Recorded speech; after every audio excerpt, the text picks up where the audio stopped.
गया है। छी छी छी छी छी छी, मैंने अपना गांड घिस के दरोगा बने हैं तुम्हारा गांड देखने के लिए। भाग साला, भाग यहाँ से। पूरा थाना गिना दिया है, निकलो।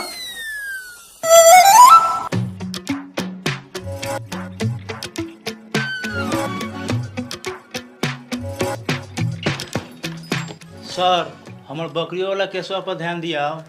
ओए इधर आओ तो। अच्छा बहू, इ नेक काम तू है कैले बारा? जी सर। राजेश जी, यस सर।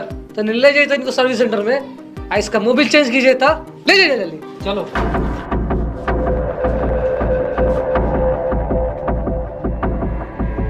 तुम लोग का क्या मैटर है? सर हम लोग घर से भागे हैं, शादी मैरिज करना है। रे बूढ़, शादी मैरिज थोड़ा होता है, लव मैरिज नहीं होता है। हम वो किए थे, लेकिन 2 महीने